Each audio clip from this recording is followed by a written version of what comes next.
नमस्कार, मैं Amit Sharma. DLED first year की बुक भारतीय समाज एवं शिक्षा। कल तक अपन मूल अधिकारों के बारे में बात कर रहे थे। मूल अधिकारों में अपन कल समता का अधिकार पढ़ चुके थे। आज हम स्वतंत्रता के अधिकार के बारे में पढ़ेंगे। स्वतंत्रता का अधिकार अनुच्छेद 19 से लेकर अनुच्छेद 22 तक हमारे संविधान में वर्णित है। तो सबसे पहले अपन बात करते हैं अनुच्छेद 19, विचार प्रकट करने की स्वतंत्रता, प्रेस एवं सूचना का अधिकार। इस अधिकार के अंतर्गत हम अपने विचार प्रकट कर सकते हैं प्रेस के माध्यम से और सूचना के अधिकार के माध्यम से विचारों को प्रकट कर सकते हैं।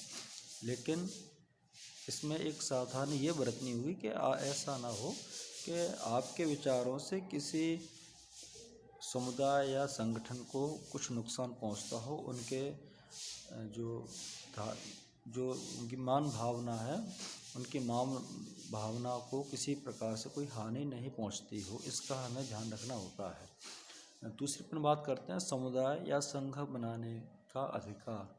भारत का प्रत्येक नागरिक यदि वो चाहता है तो किसी भी प्रकार का संगठन वो तैयार कर सकता है, गैर सरकारी संगठन तैयार कर सकता है। चाहे तो वो सरकार की मदद ले भी सकता है और चाहे तो सरकार की मदद नहीं ले सकता, लेकिन संगठन तैयार करने का अधिकार प्रत्येक भारतीय नागरिक को है। तीसरा है शांतिपूर्ण सम्मेलनों का अधिकार। भारत के जो भी नागरिक हैं यदि वो चाहे तो भारत में किसी भी स्थान पर शांतिपूर्ण सम्मेलन कर सकते हैं, जिसके लिए उन्हें प्रशासन की आज्ञा लेनी होती है। लेकिन सम्मेलनों में किसी प्रकार के कोई इस प्रकार के नारे या भाषणबाजी नहीं होनी चाहिए जिससे कि दूसरे समुदाय के जो लोग हैं उन्हें मान अधिकार की चोट पहुंचती है या मान हानि पहुंचती हो। इस प्रकार का सम्मेलनों में कोई भाषणों का प्रयोग नहीं किया जाएगा और ना ही कोई वहाँ पे ऐसी कोई गतिविधि जारी की जाएगी जो कि राष्ट्र की सुरक्षा को जिससे हानि होती है, ऐसी कोई गतिविधि सम्मेलन के अंतर्गत आयोजित नहीं की जाएगी, जिसकी सूचना सरकार को ऑलरेडी देनी होगी। तीसरी पर बात करते हैं देश में आवागमन की स्वतंत्रता। भारत का कोई भी नागरिक संपूर्ण भारत के किसी भी स्थान पर आ जा सकता है, उसको किसी प्रकार से नहीं रोका जाएगा। अगली पर बात करते हैं इसी में व्यवसाय की स्वतंत्रता की बात करते हैं। भारत का कोई भी नागरिक हो प्रदेश में कहीं पर भी अपना व्यवसाय करने के लिए स्वतंत्र है।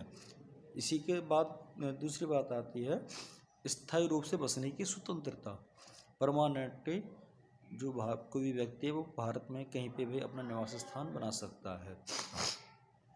इसमें पहले ये बात थी कि जम्मू कश्मीर को छोड़कर कोई भी भारतीय नागरिक पूरे भारत में कहीं पे भी अपना निवास स्थान बना सकता है, लेकिन जब से मोदी जी ने ये जम्मू कश्मीर वाला जो विशेष राज्य वाला जो दर्जा वो ख़त्म कर दिया है, उसमें जम्मू कश्मीर में शामिल हो गया है कि भारत का कोई भी नागरिक संपूर्ण भारत में कहीं पे भी अपना निवास स्थान बना सकता है। इसके बाद अपन बात करते हैं अनुच्छेद 20, अपराधों की दोष सिद्धि के संबंध में ये प्रावधान है।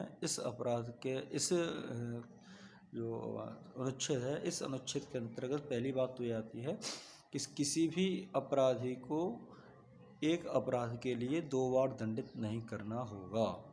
यदि कोई अपराधी एक अपराध करता है तो उसको 2 बार दंडित अपन नहीं कर सकते। दूसरी बात इसमें आती है किसी व्यक्ति को सजा तभी दी जा सकती है जब उसने अपराध करते समय किसी नियम का उल्लंघन किया हो। यदि नियम अपराध करने के बाद में बनता है तो उस व्यक्ति को दंड नहीं दिया जा सकता, ऐसा इसमें दे रखा है।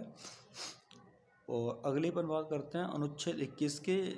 इस अनुच्छेद के अंतर्गत 6 से 14 वर्ष तक के सभी बच्चों को अनिवार्य एवं निःशुल्क शिक्षा का अधिकार इस अनुच्छेद में प्रदान किया गया है। अगला आता है अनुच्छेद 22।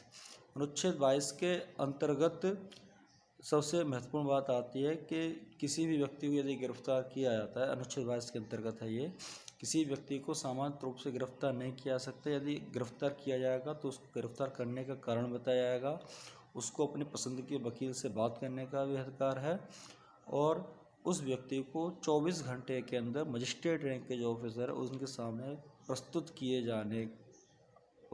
किया जाना अनिवार्य। इस प्रकार को व्यक्ति को अधिकार मिलता है। अनुच्छेद 22 हो गए, 19 से लेकर 22, 19, 20, 21, 22। धन्यवाद। आज के लिए इतना ही। कल के लिए अपन शोषण के विरुद्ध अधिकार के बारे में बात करेंगे। धन्यवाद।